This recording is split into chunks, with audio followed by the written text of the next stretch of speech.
Hoje o vídeo vai ser um pouquinho diferente. Esse é o meu quarto vídeo, se eu não me engano, e eu percebi que eu nunca me apresentei, nem fiz um vídeo me apresentando. Então hoje vai ser um vídeo de apresentação para vocês me conhecerem um pouquinho melhor.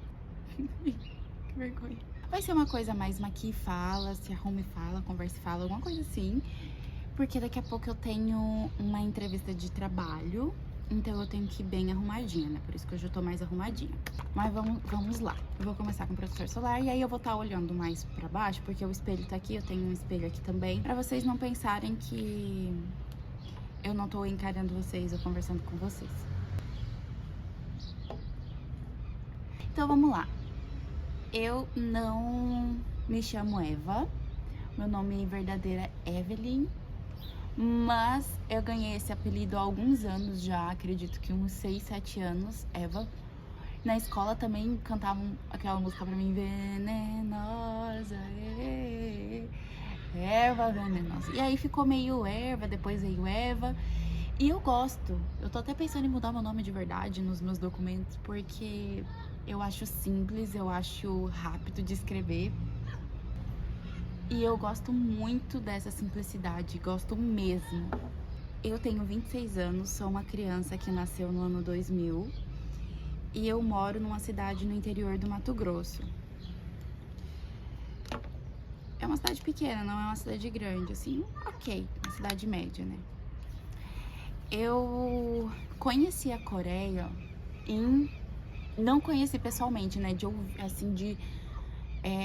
conhecer a cultura, né, de começar a entender um pouco sobre a cultura em 2016, 2017. Eu já tinha estudado na escola sobre tigres asiáticos e tudo, né, e da importância da Coreia no mercado global e de maneira econômica, mas como cultura eu não conhecia nada. Eu tinha aquele pensamento bem ignorante de achar que Coreia, Japão, China é tudo a mesma coisa e na verdade não é. E em 2017 eu tava passando por um momento bem difícil ali, tinha 17 anos, né? Tava passando um momento bem difícil, né, na minha vida.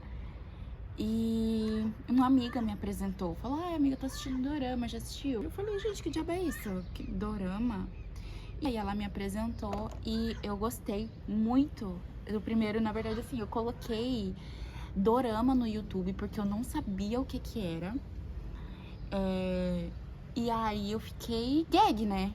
Porque eu botei lá e meu dorama preferido da vida, que é Playful Kiss. Vocês vão ter que me aguentar aqui com araras e passarinhos e que tá bem cedo. E aí eu coloquei lá no YouTube Playful Kiss e... Playful Kiss não, eu coloquei dorama. E aí apareceu pra mim Playful Kiss, os 16 episódios. E eu fiquei, assim, no primeiro episódio eu falei: gente, mas que diabo é isso? Que é isso? Porque quem já assistiu Playful Kiss sabe que a primeira cena é um pouquinho esquisita, porque é uma coisa meio fantasiosa, assim, né? E aí eu falei: não, vou assistir esse episódio. Se eu não gostar, eu vou sair desse negócio, porque nessa época eu tinha 17 anos, eu nunca fui uma pessoa muito, né, adolescente de assistir muita série, filme, né? Tanto que eu comecei mais com esse costume depois. Mas nessa época eu não tinha muito esse costume. Então, quando acabou o primeiro episódio, eu tava completamente louca, viciada, porque o primeiro episódio ele tem um plot, pra quem não conhece a história, muito grande. E eu fiquei encantada. Aí eu maratonei. Isso eu comecei meia-noite. Eu fui dormir 6 horas da manhã. E aí eu dormi uma 2 horinhas, acordei, fiz serviço de casa. E aí depois eu terminei de assistir, eu fiquei completamente obcecada pela Coreia. Eu gostei muito da cultura, do que tava mostrando ali no dorama. Eu sei que os doramas, eles não retratam 100%, né?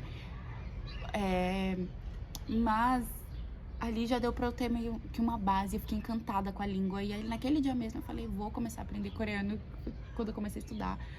Eu não falo coreano, eu só falo inglês e um espanhol aí, saindo do básico, indo pro intermediário. Eu estudei coreano um tempo, mas eu acabei largando e não dando continuidade. Mas eu quero muito voltar a estudar, porque até os 30 eu quero falar pelo menos 4 idiomas, sabe? É uma meta pessoal minha. E aí eu comecei eu tinha 17 anos, né? Tinha acabado de sair do ensino médio, eu terminei o ensino médio com 16 anos. E aí eu comecei a... Tá aquela coisa da faculdade, o que vai fazer, o que não vai fazer. E aí eu falei, e se eu estudasse na Coreia, né? E aí, amores, foi que eu comecei a minha busca pra estudar na Coreia do Sul. Acompanhava nessa época muito o canal da Midori, porque ela tava fazendo intercâmbio lá na Coreia nessa época. Ela estudava arquitetura, acompanhava muito a Panda Angélica também. E aí eu fui pesquisar, né, bolsas. E assim, eu sempre quis muito fazer intercâmbio. Quando eu era mais novinha do que 17 anos, eu queria muito fazer intercâmbio nos Estados Unidos, numa universidade de música, que era a Berkeley. Porque eu estudei piano clássico durante muito tempo. E por mais que pareça privilégio da minha parte, foi assim, né, estudar piano, eu não tinha um piano em casa, eu tinha um teclado que eu havia ganhado dos meus pais. E era muito difícil, né, conseguir estudar, porque eu saía de bicicleta de um bairro que eu morava, num bairro bem afastado da cidade.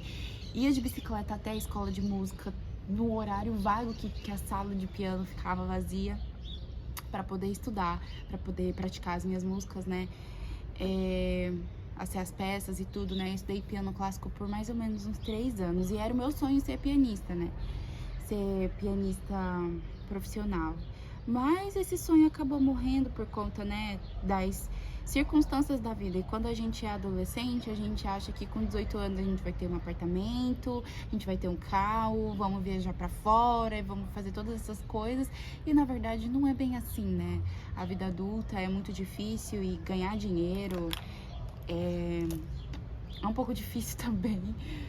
Mas aí esse sonho ele acabou ficando adormecido, né? Eu fui conquistar o meu piano mesmo em 2024. Foi quando a gente finalmente, eu e o meu marido, finalmente nós conseguimos comprar um piano digital. Ainda não é um piano acústico, mas um dia eu tenho certeza que eu vou ter um piano lindo na minha sala, vou conseguir estudar e tudo mais. Enfim, e aí eu comecei a pesquisar essas bolsas para estudar fora. E aí eu achei o programa da Coreia, que é o KGSP. Na época era KGSP, hoje em dia é só GKS. E aí eu comecei, né, vi que precisava de muito dinheiro, por mais que a bolsa, né, você ganhe ali na época, eu não sei como é que tá hoje, você ganhe 100% ali da faculdade, ajuda de custo, curso de coreano e tudo mais, porque é uma graduação mesmo fora do Brasil.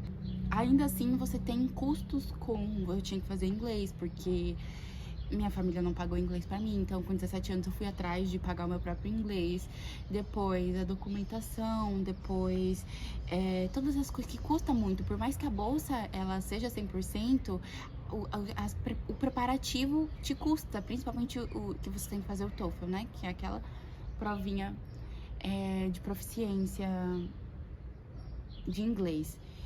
E vou botar só um pouquinho desse blush porque ele é muito pigmentado. E aí, menina, eu fiquei ali, comecei a trabalhar numa empresa de contabilidade com 17 anos e eu comi o pão que o diabo amassou nessa empresa, foi horrível.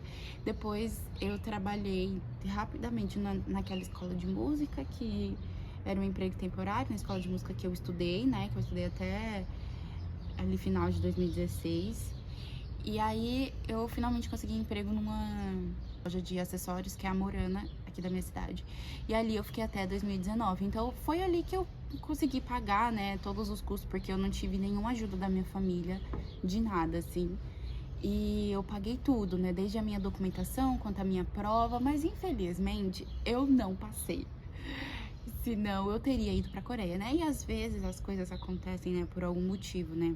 Às vezes eu não tava ali suficientemente preparada pra fazer uma graduação fora, mas era o meu sonho, né, ir pra Coreia, fazer minha graduação. Eu tive que fazer uma pequena pausa, porque, meu Deus, espero que esfume, porque deu o armazenamento cheio no meu pocket.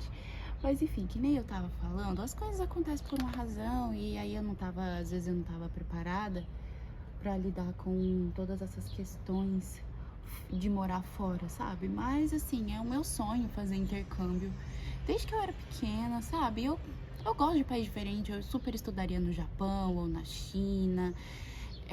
Eu gosto de culturas diferentes, sabe? Eu acho que tem muita coisa legal além dos Estados Unidos. Eu sei que acho que já passou um pouco esse super hype, né, do American Dream. Mas enfim, daí depois disso eu entrei em psicologia né, logo que eu vi que eu não consegui passar e tudo. Mas eu não consegui, eu fiz 4 semestres de psicologia, depois eu fui pro 5º semestre. Tava indo pro 5º semestre, eu acabei trancando porque eu não consegui me identificar com o curso e eu tava levando com a barriga até que eu adoeci feio. Eu tive uma pangastrite, fui somatizando. E eu, junto com a pangastrite, eu ainda peguei H. pylori, então foi assim, momentos muito difíceis. Eu emagreci muito porque eu não conseguia comer nada. E aí eu entendi que a melhor coisa a se fazer era trancar, sabe? E aí eu tranquei em 2020 e aí desde então eu não voltei mais para a universidade. Mas assim, eu penso em voltar a estudar alguma coisa voltada para arte, seja história da arte, seja artes plásticas, seja alguma coisa voltada, sabe, para esse universo que eu gosto tanto, porque hoje em dia eu divido, né, a minha ocupação entre ser professora particular de inglês e também aquarela que eu pinto. Então eu gosto, né? Eu quero voltar. E se eu tenho esse privilégio de estudar alguma coisa que eu goste, então por que não tentar, sabe? Se é o primeiro maqui, fala que a pessoa já parece pronta, mas é que deu a hora, deu o armazenamento cheio, eu tive que sair, aí acabei voltando agora. Mas enfim, para meu óculos. Pra não dar reflexo. E aí foi isso, né? Eu acho que eu quis compartilhar isso com vocês porque eu tenho uma coisa muito errada dentro de mim que eu chamo de lista de fracassos, né? Eu faço terapia há uns 2 anos já e a minha psicóloga odeia quando eu falo isso. Ela sempre me corrige e fala, querida, você não tem uma lista de fracassos, mas às vezes os nossos planos, às vezes, né, o que a gente planeja não sai conforme o planejado. E eu sou uma pessoa completamente controladora e muito rígida comigo mesma. Então, quando alguma coisa não sai conforme eu planejei, eu acabo me frustrando. E até uma coisa aqui em relação ao YouTube, né? Eu tenho 4 vídeos, acabei de postar 4 vídeos. Eu já tentei algumas vezes criar um canal, já tentei criar um canal de vlogs, né? Eu tenho um canal de vlogs com o meu querido, de viagens assim, mas vlogs meus e também de livros, falando de livros e etc. Mas acabou que depois eu desisti, eu acabei ficando muito envergonhada. Então, eu vi até um vídeo esses dias de uma criadora aqui do YouTube, é Lívia Lobos, se eu não me engano. E ela é muito boa, ela faz muitos vídeos legais, assim. E ela falou, eu fui uma pessoa... Ela tem 32 anos, se eu não me engano. Eu fui uma pessoa low profile e não postava muito. E eu perdi muitas coisas, né, por vergonha, por timidez. E cria seu canal, posta. E aí eu fiquei refletindo sobre isso e eu fiquei pensando, mesmo que ninguém assista, é uma forma também de documentar os doramas que eu assisto e de botar em prática, né, as minhas listas, porque um dos meus hobbies é ter lista. Eu tenho lista pra tudo, eu tenho lista das minhas músicas preferidas, das músicas que eu canto bem, eu tenho lista das minhas palavras preferidas em inglês e português, eu tenho lista de tudo que vocês imaginarem. Inclusive esse ano até é uma meta sair um pouco das telas e ter um pouco mais de papel, então eu tô fazendo meio que eu não sei o nome direito, vai ser tipo um journal de filmes de romance que eu assisto, porque eu não... Tem muito filme de romance que eu nunca assisti, porque o meu gênero preferido é terror, eu amo filme de terror. E o meu filme preferido é Bebê de Rosemary, O Bebê de Rosemary. Então, a minha amiga que me indica vários doramas também, Giovana, ela me indica vários filmes porque ela gosta muito de filme de romance, então ela meio que tá me direcionando pra onde que eu tenho que ir. Tem uma obra aqui do lado, gente, então é por isso que tá esse barulho de bitorneira aqui. E é isso. Eu também já quis ser bailarina profissional. Eu comecei no balé com 20 anos. E aqui, infelizmente, onde eu moro, as pessoas enxergam o balé adulto como hobby, né? E infelizmente, ainda no mundo da arte, para alguns tipos de carreira, a idade, principalmente para mulheres, conta muito. Então, eu já ouvi muita coisa, né, você quer ser bailarina profissional? Ai, meu Deus, você quer ser bailarina profissional? Mas você não tem um plano B? Nossa, mas com essas costas, tem muita essa questão tem muito essa questão de cobrança com o corpo, sabe? Bailarino é o que come, então a gente acaba ficando meio sequelado com isso, né? Comparando o nosso corpo com outros bailarinos, comparando a nossa jornada com outros bailarinos. E é um processo foi muito dolorido, né? Esse ano eu parei com balé, mas eu quero voltar porque eu acabei me frustrando com muitas escolas pelas quais eu passei aqui na minha cidade, que não são muitas opções, mas mais uma coisinha aí pra eu colocar na minha lista de fracassos, né? Que a minha psicóloga não é fracasso. Mas é pra falar que eu já tentei de um tudo nessa vida, né? Eu já quis ser pianista, já tentei trabalhar no banco uma época, e aí eu também adoeci, não consegui lidar com o mercado financeiro. Às vezes eu sou mole demais, né? Às vezes, né, acontece coisas da vida também. Às vezes a gente só não é o nosso momento. E deixa eu ver o que mais. Eu gosto muito de leitura, que eu já falei, que eu já tentei ter um canal de livros. Os meus 3 livros preferidos da vida. O primeiro é O Crime do Padre Amaro, do Eça de Queiroz. É um livro português. O segundo é O Corcunda de Notre Dame, do Victor Hugo. E o terceiro é O Grande Gatsby, do Fitzgerald. E esses 3 livros me definem como pessoa. Filme preferido, eu já falei que é O Bebê de Rosemary, né? O dorama preferido também já falei que é Playful Kiss. E minha música preferida, eu acho que tenho 2 agora, né? Toda a vida foi Viena, do Billy Joel.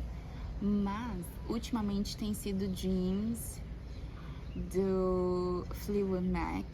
Eu amo essa música. Thunder only happens when it's raining. A minha cantora preferida é Lana Del Rey. Minha e do meu marido, nós somos loucos obcecados por Lana Del Rey. E o meu cantor preferido é um cantor latino, que é o Camilo, ele é colombiano, mas o meu cantor preferido da vida é o Michael Jackson. Eu amo Michael Jackson. Sou louca obcecada por ele. Deixa eu ver o que mais. Mas eu escuto de tudo. Eu escuto de tudo mesmo. Eu tenho meus cantores preferidos brasileiros, que é a Sandy. Eu gosto muito de MPB. Eu escuto de tudo. A única coisa que eu não escuto é trap. Eu não tenho nenhum conhecimento disso. Acho que não chega até a minha bolha. Mas eu escuto de tudo mesmo, assim. Inclusive, foi uma questão agora que eu fui no Lollapalooza e aí eu postei. E assim, eu não divulgo muito as minhas redes sociais aqui, porque que nem eu falei, eu criei esse canal no YouTube, eu sou uma pessoa muito tímida, eu tenho muita vergonha, né, de falar pras pessoas que eu tô gravando pro YouTube, então eu meio que gravei escondido, é um segredo nosso aqui. Então eu não divulgo meu Instagram porque lá não tem produção de conteúdo, eu não sou uma criadora de conteúdo, sabe? Eu posto a minha vidinha pacata, às vezes uma selfie que eu adoro postar, às vezes uma música que eu tô ouvindo, ou às vezes se eu vou passear, fazer uma viagenzinha, eu posto alguma coisinha. Mas que nem eu falo de dorama aqui, não. Ou às vezes eu posto um dorama outro que eu tô assistindo, mas eu não sou muito que eu morro de vergonha, na verdade, né? Mas caso vocês queiram, aí vocês me falem. E aí eu fui pro Lollapalooza, que nem eu tava falando, e aí no mesmo dia eu postei funk, Livinho, porque o Livinho tava lá no dia que eu fui. Depois Rock Interpol, que eu amo rock com todo meu coração. E depois Sabrina Carpenter, que é uma das minhas cantoras preferidas. E aí, quando eu postei funk, teve uma menina que falou assim, nossa, mas não combina com a sua skin. Eu falei, amor, eu escuto de tudo. Eu escuto de tudo, eu me divirto. Eu sou aquela pessoa que, se o DJ tentar me tirar da festa, mudando os gêneros musicais, eu não vou sair, eu vou dançar, eu sou inimiga do fim, eu vou dançar até o final. Da minha série preferida é The Handmaid's Tale. Gosto muito dessa série. E aí eu falei das minhas músicas preferidas já, né? Eu acho que é isso, esse vídeo não tem muito roteiro. Eu queria fazer um vídeo, né, meio que de apresentação pra gente conversar. E também, sei lá, falar um pouquinho sobre mim, pra vocês me conhecerem. Quem é que é essa doida que tá falando de doramas? Eu sonho, sim, um dia em ter a oportunidade de ir pra Coreia, quem sabe em breve. E aí é isso, né? Às vezes a gente acaba... Eu comecei agora, né? Então, aí, às vezes a gente acaba olhando os números e tudo, mas é tudo com constância, né? Eu tenho que ter essa constância de postar e não desistir. Eu até tava falando com o ChatGPT sobre isso, ele acabou comigo, falou que as minhas capas não tão interessantes, as pessoas não vão clicar, que vai demorar muito. E E aí eu tive uma crise existencial porque o chat me deu uma esculagem, né? Mas eu quero criar amizades, né? Porque eu acho que uma coisa que mais me deixa chateada hoje em dia nas redes sociais é como as pessoas não conversam uma com as outras, né? E eu sei que a gente tá corrido no dia a dia e nas coisas da vida e tudo mais, mas eu acho que eu sou tão participativa na vida dos meus amigos. Se eles postam nossa, lindo, nossa, lacrou, arrasou, nossa, fez tal coisa, parabéns. E aí eu gosto dessa interação comigo também, eu gosto de falar com pessoas, eu não gosto de ter a sensação de parecer que eu estou falando sozinha. Então eu sempre aprecio cada um dos comentários quando deixam nos meus vídeos, ou mesmo que seja pra esculachar, que teve um comentário que me esculacharam no primeiro vídeo, que é o que mais tem visualização, falando, eu não recomendaria esse dorama pra ninguém, mas mesmo assim, sabe? É bom sentir que as pessoas estão te ouvindo, mas ontem eu vi um vídeo até falando sobre isso, de uma criadora que eu gosto muito, que é a Bárbara Ferreira, e ela falou sobre se você quer criar conteúdo, não olhe números. E eu acho que é isso que eu tenho que parar de... Que a gente acaba se comparando, né? Eu venho de coisas que são muito comparativas. Acaba que, né, a gente não tem que... Se você quer criar um canal, também crie, se divirta. Mesmo que ninguém assista, vai ficar documentado pra você. Você vai estar documentando a sua vida, as coisas que você assiste, os seus gostos. E as constantes transformações que a gente tá sujeito a passar. Mas então é isso, semana que vem tem vídeo de novo. Quando esse mês vai vir o microfone, gente, que eu estava esperando virar o meu cartão, mas vai vir o microfone. E talvez, se eu conseguir comprar um pocket novo, aí eu vou tentar aumentar o vídeo para 2 vezes na semana. Mas por enquanto o vídeo uma vez na semana. E eu vou tentar começar a usar a comunidade para ir avisando quem... Meu marido, que é a pessoa mais assídua desse canal, sobre os vídeos. E também o vídeo da semana que vem vai estar muito legal. Vai ser sobre doramas conforto. Os meus doramas conforto quando eu assisto quando eu tô tristinha. Sabe quando eu tô blue? Eu tô assim, tô xoxinha. E aí eu vou fazer um vídeo sobre esses doramas. Mas então é isso. Eu espero que vocês tenham gostado. Me falem se vocês gostam desse cenário ou se vocês preferem com a estante de livros. Eu quis dar uma mudada porque onde eu tava gravando tinha muito barulho, aqui também tem, mas lá tem mais onde eu moro. E também tava meio escuro os vídeos, né? Aqui eu acho que a luz pega mais frontal. Mas é isso, eu espero que vocês tenham gostado. Um beijo e até a próxima.